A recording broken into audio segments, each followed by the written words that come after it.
नमस्कार। भटनेर क्लासेस हनुमानगढ़ में मैं विकास बाबू आपका हार्दिक स्वागत करता हूं। फर्स्ट ग्रेड इतिहास और कॉलेज लेक्चरर के लिए जो कोर्स रिकॉर्ड हो रहा है, तो आज ये जो क्लास है ये आपको यूट्यूब पर भी प्राप्त होगी। इस क्लास को आप यूट्यूब पर देख सकते हैं। इसके अलावा फर्स्ट ग्रेड के लिए ऑफलाइन बैच भी शुरू करने का एक विचार है, तो 1 या 2 दिन में या 5-4 दिनों में आप देख सकते हो ये बैच हनुमानगढ़ में आयोजित होगा। ठीक है, तो उसकी भी डिटेल आप दिए गए नंबरों पर ले सकते हैं। वहाँ पर आपको ऑफलाइन बैच के साथ साथ नोट्स भी प्रोवाइड करवाए जाएंगे और वही क्लास आपको रिकॉर्डेड रूप में भी प्राप्त होगी। टेस्ट सीरीज भी शुरू की जाएगी, तो उसके लिए एज ए डेमो भी आप देख सकते हैं। और अगर आप डेमो लेने के इच्छुक हैं तो आप हमें मैसेज भी कर सकते हैं। पहली बार क्लास शुरू कर रहे हैं तो इसके लिए ज़्यादा कुछ हमें भी नॉलेज नहीं है कि किस प्रकार से स्टूडेंट्स को कहा जाए या किसी, देखो आजकल सूचना पहुँचाने भी ज़रूरी होती है। तो मैं ज़्यादा टाइम आपको नहीं लूँगा, सीधा आपको टॉपिक पे लेके चलता हूँ। आज का जो टॉपिक है ये है आपके आधुनिक भारत के इतिहास का एक महत्वपूर्ण टॉपिक जिसने भारत की सत्ता को भी प्रभावित किया, भारत के भूगोल को भी प्रभावित किया। ये जो टॉपिक है, इस टॉपिक का नाम है कर्नाटक युद्ध। इस टॉपिक का नाम है कर्नाटक युद्ध।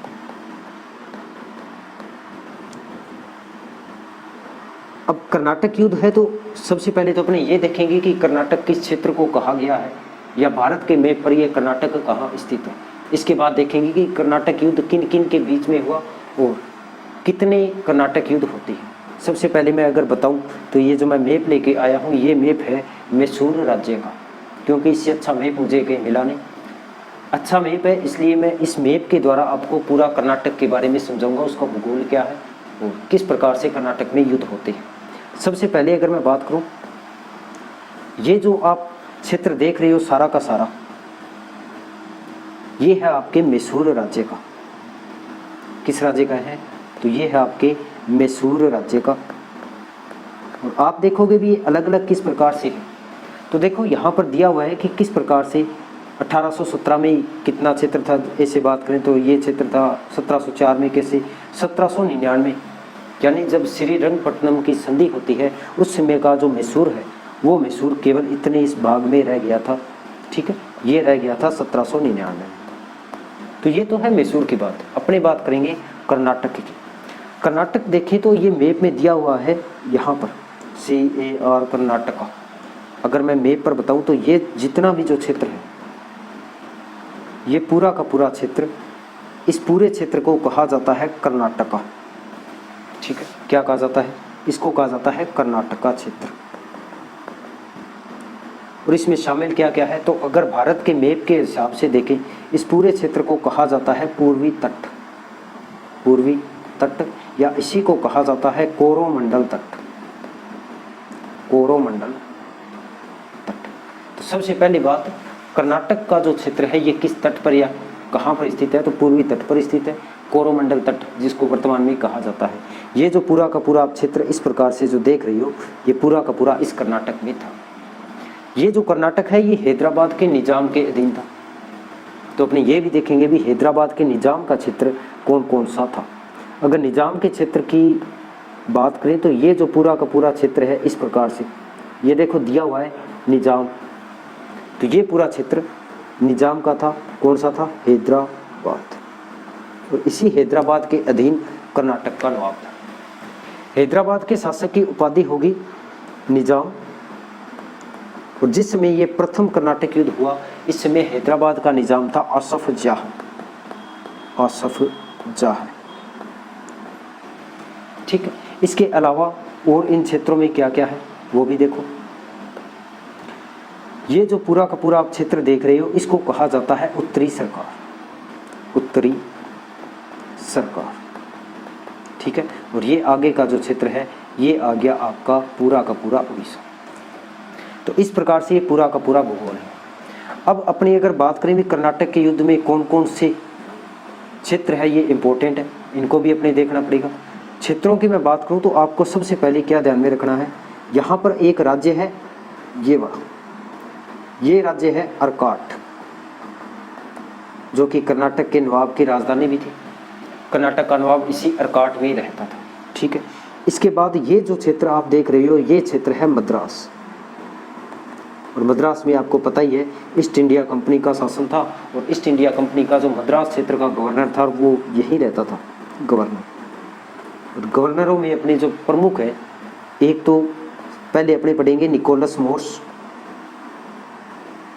जो कि कर्नाटक प्रथम कर्नाटक युद्ध के शुरू होने के बाद यहाँ से चला जाता है, और दूसरा गवर्नर बनता है पेटन, जो कि पूरी तरह से अयोग्य था।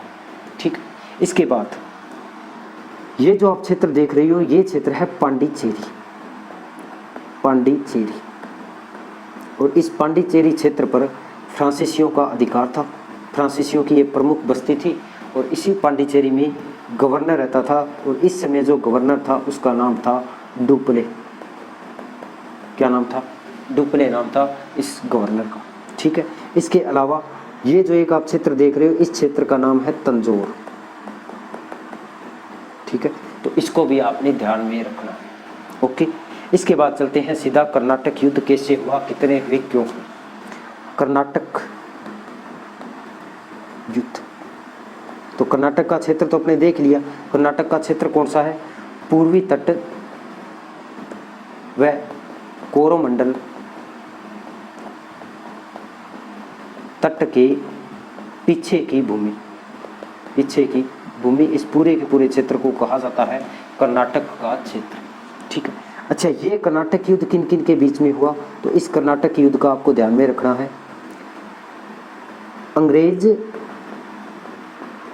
अंग्रेजों व फ्रांसीसियों के मध्य हुए थे। ये फ्रांसीसियों के मध्य कुल 3 युद्ध, कितने युद्ध हुए थे? 3 युद्ध हुए थे। 3 युद्ध हुए, इन्हीं को कर्नाटक युद्ध कहा गया, इन्हों को कर्नाटक युद्ध कहा गया। ठीक है, तो ये भी आपने ध्यान रखना है, कर्नाटक क्या था और कहाँ था। इसके बाद ये जो 3 युद्ध हुए हैं, ये कब कब हुए ये देख लो। पहला जो कर्नाटक युद्ध है, प्रथम कर्नाटक युद्ध, और ये प्रथम कर्नाटक युद्ध होता है 1746 से लेकर 1748 ईस्वी तक। ठीक है, इसके बाद दूसरा द्वितीय कर्नाटक युद्ध, द्वितीय कर्नाटक युद्ध, ये होता है 1749 से लेके और 1756 तक। ठीक है, और इसके बाद होता है तीसरा तृतीय कर्नाटक युद्ध, तीनों के नाम सेम ही है, तृतीय कर्नाटक युद्ध। ये होता है 54 तक है, 1756 से लेके 63 ईस्वी तक। ठीक है, तो ये 3 कर्नाटक युद्ध हुए। अब चलिए आगे बात करते हैं। पहले आपको बताया था कि जो क्षेत्र था हैदराबाद, एक क्षेत्र था हैदराबाद, और यहाँ का निजाम था आसफ जाह। यहाँ का निजाम कौन था? आसफ जाह। अब अपने उत्तर मुगल काल में देखते हैं कि जब औरंगजेब की डेथ हो गई, उसके बाद उसके अयोग्य शासक बने मुगल शासक। उन अयोग्य शासकों के काल में अनेक स्वतंत्र राज्यों की स्थापना हुई। इन स्वतंत्र राज्यों में हैदराबाद का राज्य भी था। हैदराबाद राज्य ने अपनी स्वतंत्रता की जब घोषणा कर दी और मुगलों से ये स्वतंत्र हो गए, तो इसी हैदराबाद के अधीन जो कर्नाटक क्षेत्र था, इसी के अधीन था कर्नाटक। तो इस कर्नाटक के जो नवाब थे, यहाँ के शासकों के उपाधि नवाब है, इन नवाबों ने खुद को हैदराबाद से स्वतंत्र कर लिया। यानी हैदराबाद मुगलों से स्वतंत्र और कर्नाटक हैदराबाद से स्वतंत्र। कर्नाटक का जो स्वतंत्र करने वाला नवाब था, वो नवाब था सादत उल्ला खां। सादत उल्ला खां, इसने क्या किया? स्वतंत्र व्यवहार करने लगा, स्वतंत्रता की घोषणा। जिस समय सादतुल्ला खां का अंतिम समय नज़दीक आता है, उस समय इसने अपना एक उत्तराधिकारी बनाया था। इसने अपना उत्तराधिकारी बना दिया, और उस उत्तराधिकारी का नाम था दोस्त अली। सॉरी, मैं थोड़ा आराम से बोल रहा था तो वो दोस्त हो गया, दोस्त अली। लेकिन इस उत्तराधिकार के निर्णय को इनके दामाद चांदा साहब ने स्वीकार नहीं किया। इनके दामाद का नाम था दामाद चांदा साहब। चांदा साहब ने इनके खिलाफ कुछ विद्रोह की आवाज़ भी उठाई थी, लेकिन इसी समय राजनीति में परिवर्तन हुआ।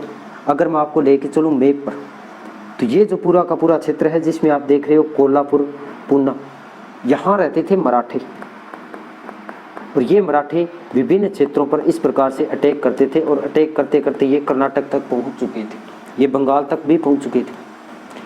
तो 1741 में मराठों का आक्रमण हुआ, मराठा आक्रमण, और इस मराठा आक्रमण में दोस्त अली की मृत्यु हो गई। मृत्यु होने के बाद ये जो बचा चांदा साहब, इस चांदा साहब को गिरफ्तार कर साथ ले गए, गिरफ्तार कर बंदी बना लिया। और जब ऐसी कंडीशन आई तब क्या हुआ, कर्नाटक का नवाब का पद नवाब का पद रिक्त हो गया। ठीक, चीज़ें आराम से आप देखते जाना कि किस प्रकार से हैदराबाद का निज़ाम जो था उसके अधीन कर्नाटक का क्षेत्र था, यहाँ का शासक था सादतुल्ला खां। लेकिन जब उसकी डेथ हो गई तब दोस्त अली शासक बना।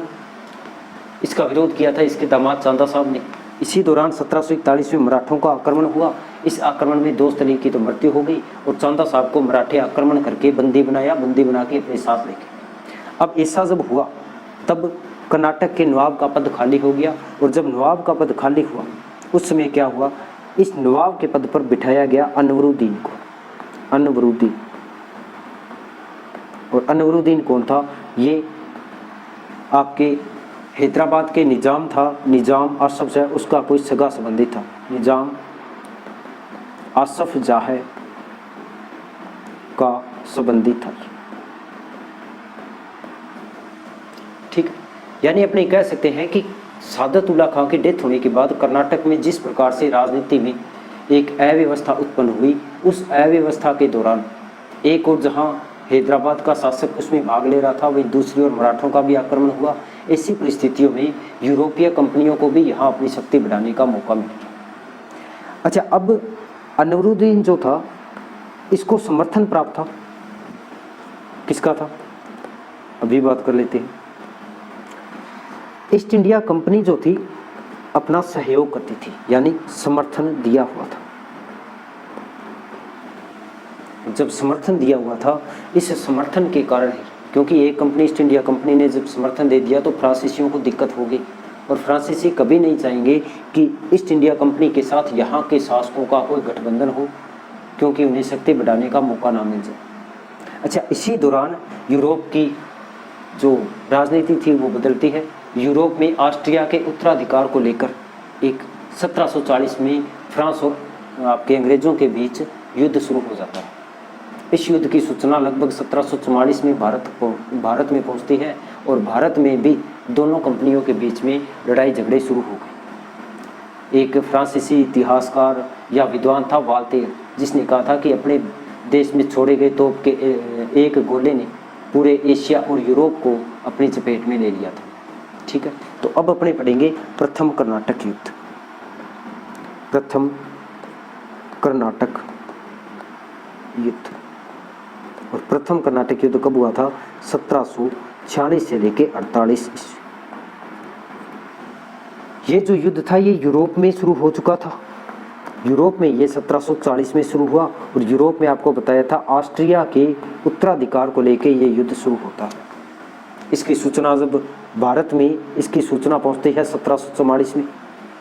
इस समय भारत में एक तो थी ईस्ट इंडिया कंपनी, और इस ईस्ट इंडिया कंपनी का जो मुख्यालय था वो था मद्रास।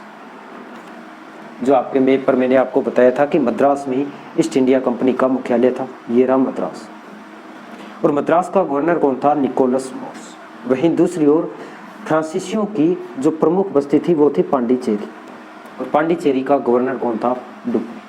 तो इन चारों को आपको ध्यान में रखना है, यहाँ मद्रास, और दूसरी ओर अगर मैं बात करूँ तो फ्रांसीसी कंपनी, और इस फ्रांसीसी कंपनी का मुख्यालय कहाँ था, पांडिचेरी, पांडिचेरी। ठीक, पांडिचेरी में इस समय गवर्नर कौन था, तो गवर्नर था डुप्ले, और मद्रास में गवर्नर कौन था, ये था निकोलस मोर्स। अच्छा, अगर मैं भारत के आसपास के अन्य क्षेत्रों पर इन कंपनियों की बात करूं तो भारत के पास ही एक और क्षेत्र था जिसका नाम था मॉरिशस। मॉरिशस, यहाँ भी फ्रांसीसियों की एक बस्ती बसाई हुई थी और इस मॉरिशस जो बस्ती थी इसका जो प्रमुख था उसका नाम था लो बुरगाने, जिसकी इस प्रथम कर्नाटक युद्ध में एक अहम भूमिका रहती है।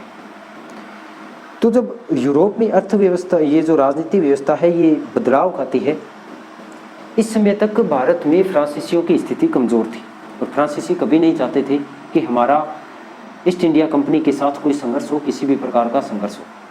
इसीलिए डुप्ले जो था वो पहले कर्नाटक के नवाब के पास पहुंचता है और उसको सारी बातें बताता है कि इस प्रकार से हमारे यूरोप में संघर्ष शुरू हो चुका है, आप यहाँ पर किसी भी प्रकार अंग्रेज़ों की सहायता न करें। लेकिन नवाब ने पहले इसकी बात पर कोई ध्यान नहीं दिया।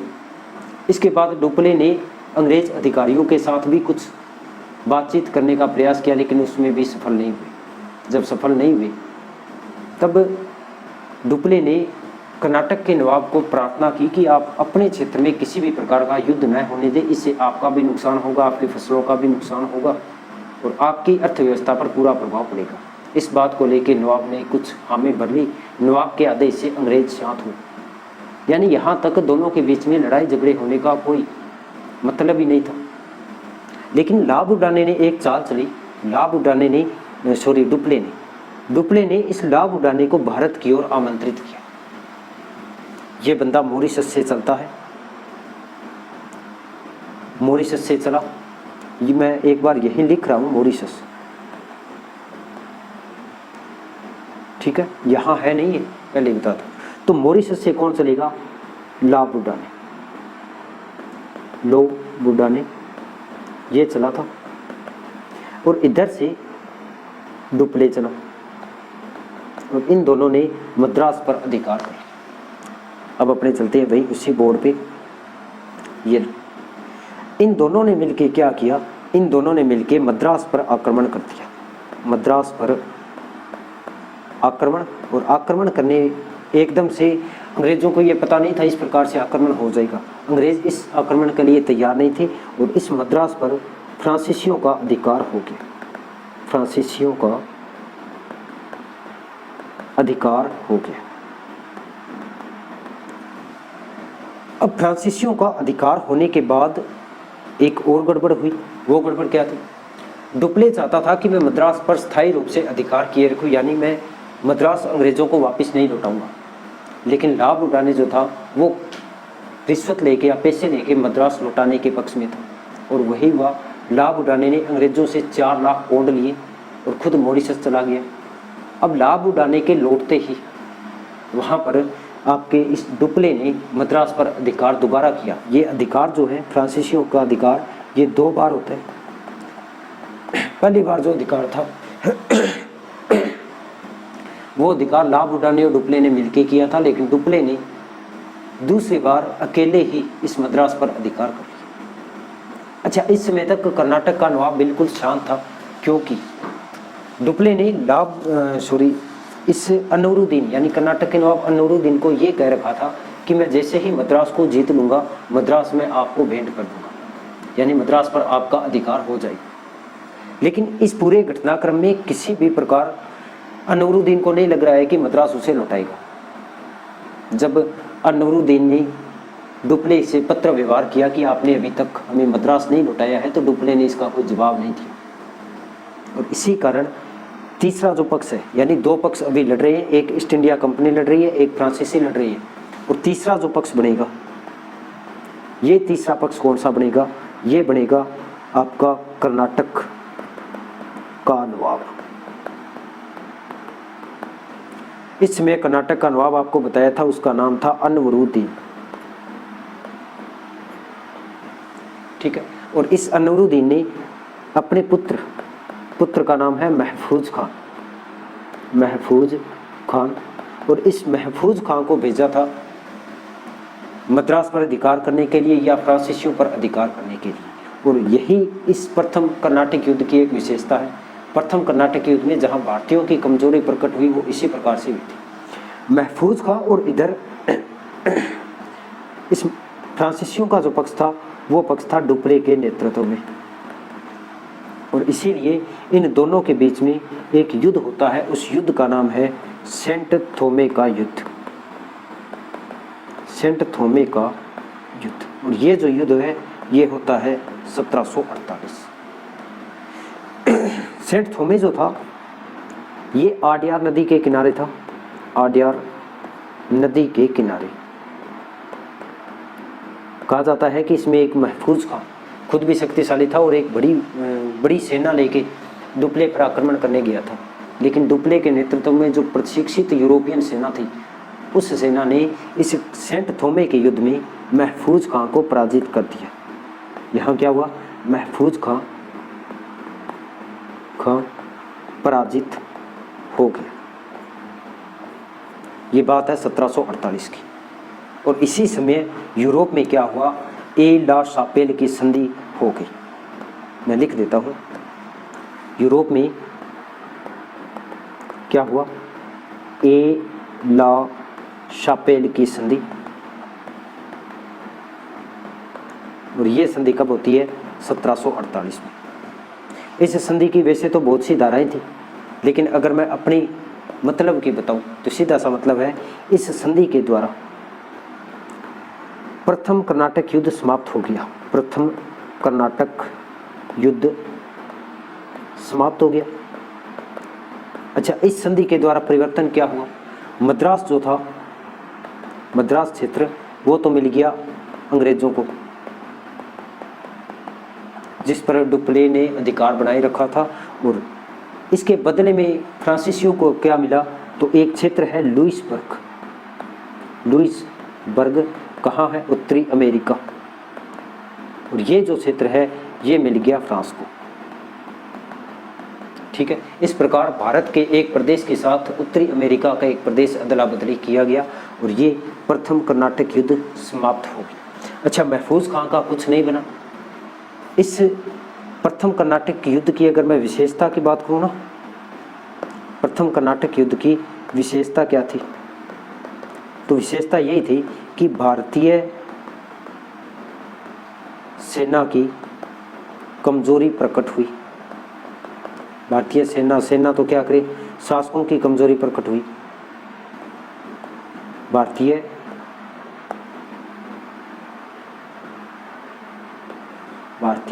शासकों की कमजोरी प्रकट हुई। और दूसरी बात, भारत में यूरोपियन कंपनियां शक्तिशाली हो गई। यूरोपियन कंपनियां शक्तिशाली। ठीक, तो ये था आपका पूरा का पूरा प्रथम कर्नाटक युद्ध। अगर मैं मेन बात दोबारा आपको रिपीट करवाऊं तो देख लो, ये तो एक पूरा का पूरा आपको मैप बताया था, जिसमें आपने देखा था कि कोरोमंडल का तट जहाँ पर कर्नाटक का क्षेत्र स्थित था, इस कर्नाटक क्षेत्र में कौन कौन से प्रमुख क्षेत्र शामिल थे, इस प्रकार से आपको बताया था ये पूरा का पूरा। ठीक है, इसके बाद अपने बात की थी प्रथम कर्नाटक युद्ध यानी कहाँ स्थित है और कुल कितने युद्ध होते हैं, इस बारे में अपने बात की थी। ठीक, इसके बाद कुल 3 कर्नाटक युद्धों की अपने बात की थी। प्रथम कर्नाटक युद्ध, दूसरा और तीसरा कर्नाटक युद्ध कब हुआ। यहाँ आपने शुरुआत की थी कि हैदराबाद का निज़ाम जो था ये मुगलों के अधीन था। जब निज़ाम स्वतंत्र हुआ तो कर्नाटक का नवाब भी स्वतंत्र हो गया।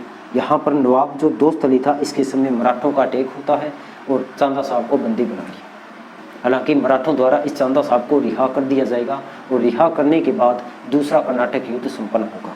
ठीक है, मराठों का आक्रमण हुआ। कर्नाटक के नवाब का जो पद था उस पद पर अनवरुद्दीन की नियुक्ति कर दी और ये नियुक्ति निजाम असफ जाह ने की थी। ठीक, प्रथम कर्नाटक युद्ध अपने देखा था।